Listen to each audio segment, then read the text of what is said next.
Hello everybody, welcome back to Jane Erie's YouTube channel. In this video, I'm so excited because I am doing a dollhouse from scratch for my daughter. Starting off, I'm cutting off everything and I'm getting a rough layout of all the pieces that I want. I want to make a dollhouse, as I said, with furniture on the inside. So this is actually going to be pieces for a table and some chairs. The pink was this for beds.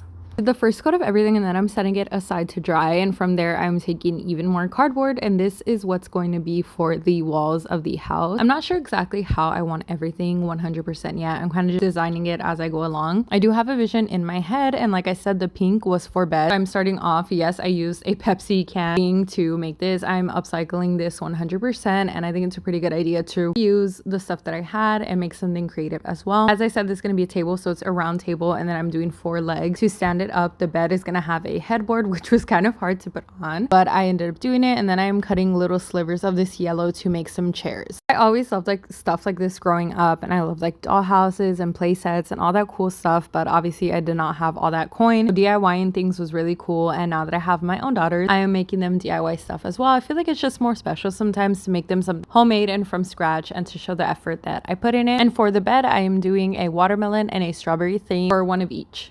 I'm just painting that on, and then in the other clip, as you saw, I was doing yellow and blue, kind of teal-ish for the outside. I'm adding details on the strawberry with this marker, kind of oil crayon. I'm doing the same thing for the watermelon on the bottom, as well as adding the seeds on both designs. Going back to the strawberry, like I said, just adding the seeds, and then I wanted to make a little bit more furniture. So I am also making a couch. When I was doing this, so like I said, I didn't really measure anything. I kind of just rough drafted and used my imagination. So I made this couch, and it actually does not fit all the way inside the dollhouse. Nothing of the big furniture really does, which is why I made these tiny chairs to put for the Barbies. Table and the chairs fit pretty well, and this is me kind of just roughly putting the dollhouse together, kind of seeing how I like it. And then I drew pictures on the inside. This was my favorite piece, was the kitchen. I did an apple like chair and stuff like that. It was super cute. I did a living room set, and I also did a bathroom. And then like I said, I'm just putting it all together with hot glue, a lot of hot glue. And I'm not a professional whatsoever, so I actually ended up putting the pictures and the wallpaper, if you will, on some of them on the inside. As you can see, the yellow is being overlapped by the wallpaper, so I'm gonna have to go back in and paint the actual outside. And I tried to do a roof, like a pointy roof, and I didn't make it tall enough. It just was not working out, and I didn't want to risk it breaking soon, so I ended up just doing the original idea, which was a flat roof. Putting it together, and this is how it came out. It is super cute. I love it. I can tell obviously it is DIY, but I think it's pretty cute and homey, and it's really good for my daughters, for their memories and for their mini Barbies. I know they're going to absolutely love this. This is something that I would have been obsessed with as a child. So as you can see, I have the couch, the 2 chairs, the yellow chair, and the bed. Everything in detail is just super cute, and I can't wait for them to play with it. I had so much fun making this video. I really hope you guys enjoy it and it inspires you to do something similar. I've been Jane Erie. Thank you for watching, and I will see you in the next one.